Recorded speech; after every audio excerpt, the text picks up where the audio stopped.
when you have a story that's compelling and people are buying in and they are looking for a solution maybe to a specific problem, and then someone arises and presents that solution, frankly, people are excited about it. People want to understand how you built it, how it started, and why you did it.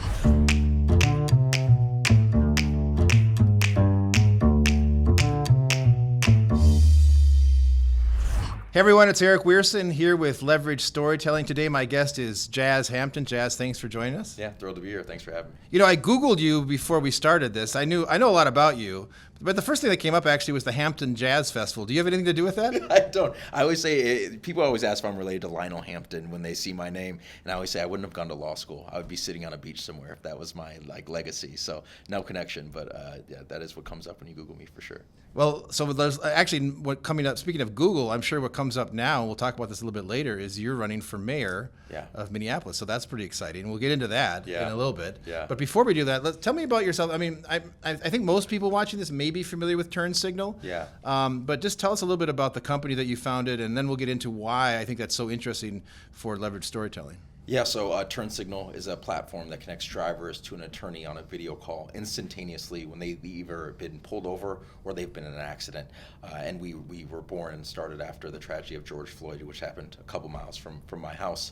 And that's what we've been doing. We started in Minnesota. We've expanded to Georgia, then California, and then more states. And now today we're nationwide in all 50 states, receiving calls, every day, calls from all over the country of people being in an accident or being pulled over and need help in that moment. I mean, it's really fantastic. I mean, it's basically having a lawyer on demand, and I think it started obviously principally as the target audience was people of color, but you've expanded into just about everyone that needs legal help.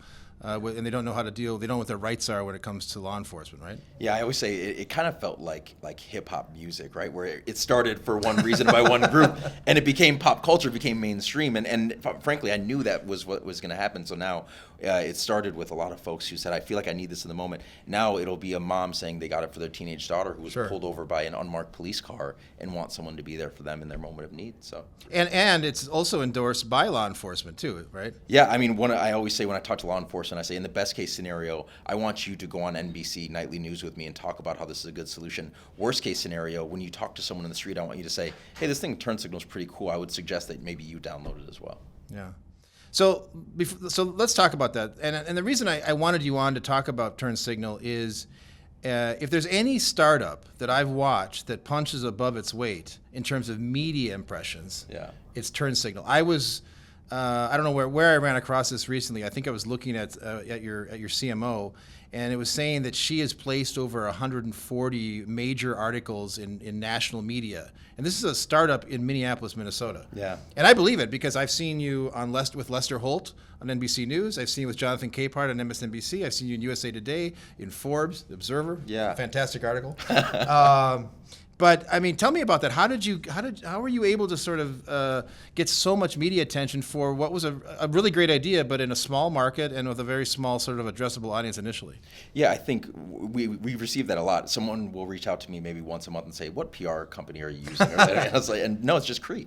And but what I really believe is when you have a story that's compelling and people are buying in and they are looking for a solution maybe to a specific problem, and then someone arises and presents that solution, frankly, people are excited about it. People want to understand how you built it, how it started, and why you did it. I've had $1 for every time someone said "Oh, it's such a good idea, but why didn't that exist already?" It took a team of folks who were experienced in that area and felt those problems directly, building a solution that could really address it. And that's why people want to tell the story, I think, because they love organic stories of someone seeing a problem, feeling it personally, and building a solution for it. But you could say that about almost a lot of startups, particularly ones that have a consumer bent to them. But not all of them get all of that media attention. What was your special sauce? I mean, what was it that TurnSignl was able to sort of do that resonated with writers and TV producers across the country? I think when a lot of people saw TurnSignl, they said, "Oh, after George Floyd, this is a great thing for people of color, especially black men." But what we heard more and more was every single parent saying, "Hey, actually, my teenage driver was in an accident, and they aren't a young black man, and they felt this pressure and this fear," or "Hey, I felt this in a certain situation as well," and they can internalize and feel it. Every time I tell someone what TurnSignl is, one of the first things they say is they give their own pullover story, and I think there's an aspect of that where everyone's felt a version of it. I always say that people get nervous when they put their bag on the TSA thing and you start sliding and you're like, did I leave a pocket knife in there from camping or something? And you're like, you didn't do anything wrong, but there's this innate fear that you feel and that swells up. And there's not a solution that you can really feel easily. And TurnSignl is able to provide that, and it resonates with folks. And when it's coming from a true altruistic standpoint. I was working at a national law firm representing Fortune 50 companies before I started TurnSignl. I had a nice job and I could have stayed in that. I felt compelled to build TurnSignl with my friends because this is something that I felt like used my skill set the best, more than anything else in the world. I was a black man in Minneapolis, Minnesota, with a computer science undergrad degree that was a former public defender that then turned corporate lawyer. Who better to build a solution like that in that moment? And I think people understanding and hearing that story is part of the compelling narrative as well. So one of the questions that I get all the time is from CEOs, from startups, or even mid-sized companies sometimes, that they're like, is media really worth it? Does it move the needle? What's been your experience with TurnSignl? Has all this media attention translated into business? Without a doubt, it's been the greatest additive we have as a company. Sometimes in our early goings, people would say, "Hey, what's your sales strategy? What's your funnel? How many outbound sales are you making with BDRs that are leading to meetings that are leading to sales down the pipeline?" And frankly, we didn't have to do that for a very long time, purely because of the media flywheel. That MSNBC opportunity came from someone seeing something online already, and a producer reached out and connected with us. Those things snowball. When that happened, people from Canada called asking when we're coming to Canada, when we're on national TV, all the way down to South America. When folks see it and it's compelling to them and they want to be a part of it, it's inbound. Even raising funds as a business, that was a lot. Well, that was my next question. Talk about your fundraising and how that's been propelled by all the media attention you've been getting. It absolutely is. So when we start having outward storytelling and people say, "Oh, the TurnSignl is really great," and they reach out and say, "I see what's happening in the media right now, and I just saw a story about TurnSignl. Are you all doing anything with immigration, or are you doing something in this space or that space?" What also happens is venture capital groups or angel investors, more so at the early beginning, were saying, "Hey, how can I be a part of this story as well?" It's a unique position for angel investors, which we had a lot in Minnesota, when they were to say, "Hey, I just want to be a part of this story as well." And when I'm 50 years old, 25 years from now, I can say, "Hey, remember that company that started? It kind of felt like Uber in those early days. I was a part of that story beginning right in 2020 when they started building it." So it really helped propel some of our early investments. And we, speaking of punching above our weight, in Minnesota investing, I always say we think ketchup is spicy in Minnesota when it comes to investing. And so raising money in Minnesota was difficult. And then even moving to California and raising there, it was a lot easier when there's stories and compelling narratives around what we're doing as well. I think I think Tim Walz he used that line on the campaign trail too, didn't he? About ketchup being too spicy, huh? Maybe he did. Maybe you heard me say it. I've been at a fundraiser or two, so I feel like Barack when he lost a part of that speech in 2004. I remember that. So the flip side of this conversation, of course, is okay. Well, maybe you get too far ahead of your skis in terms of it's you fake it till you make it syndrome, right? No. And have you seen any of that downside where people are saying, well, okay, well you got all this media attention. Great, kudos to you, but where's the meat? Yeah, I think a lot of folks want to say, well, what's actually happening? Are people even using the platform? Are you actually growing your user base? Are you actually able to say that people are using it and it's being successful? And it's sometimes difficult because it's proving a negative. How do you say, but for TurnSignl, an attorney being there, it would have escalated and would have gone really bad? Proving the negative sometimes is something we had to work on early on as well. But also, not only are consumers using it, we offer it as employee benefits, and we have dozens and dozens of companies, from Fortune 10 companies all the way down to mom and pop nonprofit organizations offering it as an employee benefit as well. So whether it's the 180,000 plus people that have TurnSignl available to them now from consumers to employee benefits, or all the way down to the accident that we had recently this week at 4 a.m., an attorney answering in that moment. It's not just a great storytelling or make you feel good moment that you see on TV and then turn it off. We're answering calls and getting testimonials day after day of people saying, this actually worked. This helped me. It made me or my loved one feel safer in the moment. And to me, that's better than being on MSNBC. It's someone actually being impacted and feeling that day. So, in the moment that we're in right now, there certainly is, and we'll see if it's sustained, but certainly I think DEI is taking a hit. The NFL is, ending their end racism campaign. Different companies are either ending or suspending or dialing down their diversity. A lot of that's obviously being driven by national politics. Now, you made the pivot, obviously, to not be seen necessarily as a DEI solution, but you were born sort of in that, with that idea in the wake of the George Floyd incident. So, talk to me a little bit about how you see sort of this national conversation about DEI and how that impinges upon your storytelling going forward. Yeah, I think when we first started, a lot of the narratives, especially like news stories about the business, were tethered to George Floyd, and it is why we started the platform. But what we knew from the very beginning is when a 16-year-old white person from the suburbs is pulled over at 10 p.m. and it's an unmarked police car, they're also nervous and don't know what to do. When a 21-year-old is in their first accident and they're scared and they're Minnesota nice and they don't want to ask the other person for insurance, they don't feel the confidence of having that moment. And so we know it wouldn't be on just diversity, equity, and inclusion. And just like diversity, equity, and inclusion in the real world, this is supposed to make everything better for everyone. This isn't for a target group to make them feel better. It is for our society to make everything better. Now, has the media attention been as intense about as you've pivoted and as you've started talking about a business that caters to a much broader audience, or was most of the focus initially on this idea that this was for principally people of color? I think the initial information or the news coverage absolutely was for the benefits that this serves for communities of color, especially Black men that have this anxiety, this fear when they're driving. But what we've seen is an expanded view of how it can help more and more folks, and frankly, people asking how it can pivot to more and more places. We always say our mission is to connect drivers to attorney in real time to de-escalate and get everyone home safe. Our vision is to connect people to the professional help they need in real time as soon as possible, right? And that can be anything from mental health services to others beyond just lawyers, or even like mechanics, a lot of other things that you can connect people to in real time. And so what we're seeing is people are interested in saying, you built a great foundation, what else can we expand this type of service to, whether it's healthcare, whether it's mental health, or anything in between.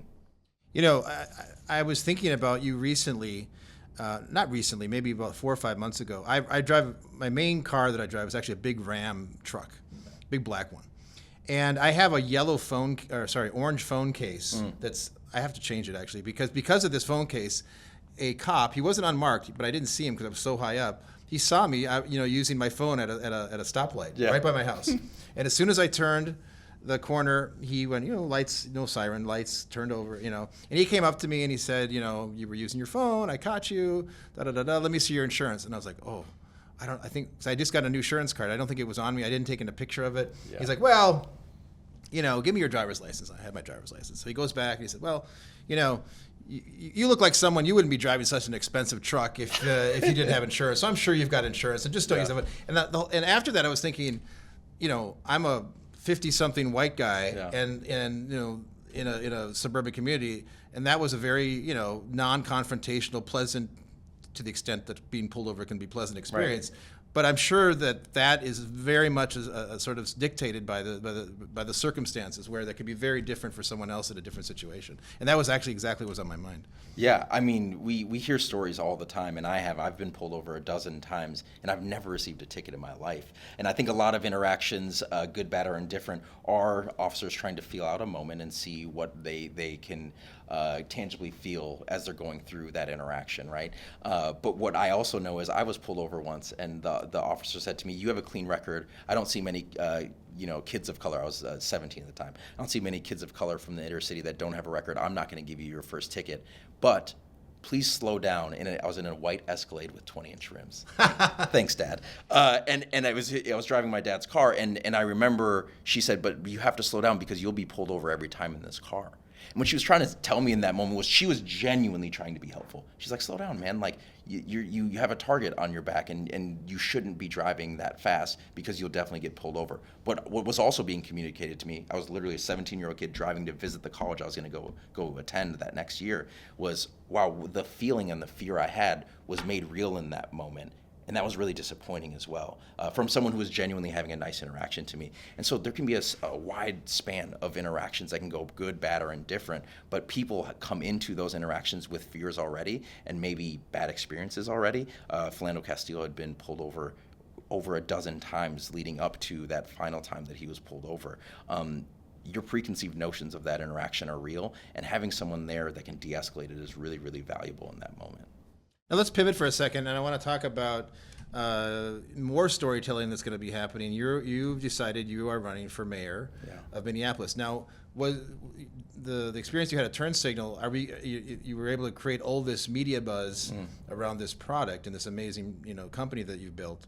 Are you going to be able to recreate that magic on the campaign trail? That's definitely one of the hopes that we have. And frankly, it's really expensive to run a campaign. I'm not independently wealthy, and so I don't have a pile of cash to pour into it. You should have waited till you had the IPO of TurnSignl. Yeah, That'd be perfect, right? That would make me a better candidate financially for sure. But what I do know is earned media is priceless. And so if you're able to get on camera and tell your story and do it really well in the same compelling way that we were able to do with TurnSignl, I think that's a great opportunity to tell the story to a wide swath of people and do it organically. Because in the same thing with TurnSignl as it is in running for mayor, at least in my experience thus far, people just want to know that you're an authentic person and that you're doing it for the right reasons and to help people. Same thing, whether it's TurnSignl or running for mayor in my purview. And so we're going to get out there and we're going to tell the story, whether it's through social media, earned media, or any other form. That's a way to tell the story and let people know why you're doing it and that you're here to help them in that moment. And talk about, in general, what's that like? And, I was very involved in a mayoral campaign in New York City where it's the epicenter of the media market in this country. Yeah. In a market like Minneapolis, I mean, there really aren't that many outlets. I mean, there's a handful of newspapers, it's community papers, a couple of radio stations. Talk about some of those dynamics as you've assessed them so far. Yeah, it's interesting. I think in Minneapolis, because to win 75,000, let's say, is the number of people that have to vote for you to win in a mayoral race. That's it, 75. Yeah, but that means 75,000 people in Minneapolis want to talk to you. It's really hard to reach that many people. In New York, no one expects to talk to every mayoral candidate on an individual level, but in Minneapolis, that feeling is definitely different. And so it's a lot of coffee shops. Today I was at 2 different coffee shops having meetings, and then you're going to events where a lot of people are expressing their opinions. You have to be on the ground and let people see your face. Thankfully, I have freckles and red hair, and my name's Jazz, so hopefully they'll remember those moments with me at least. And it's a lot of doing that work, but frankly, and I think this is another reason that I was comfortable enough to run, that gives me energy. My wife, at the end of the day, if she has 4 different in-person meetings, she's drained and her batteries is empty. If I do, I'm coming home with more energy than I left with. So I think that also helps. So suffice to say, you're an extrovert. Yeah, and it keeps getting more and more so as the years go on. Jazz, thanks for being on the podcast. Appreciate it. Thanks for having me.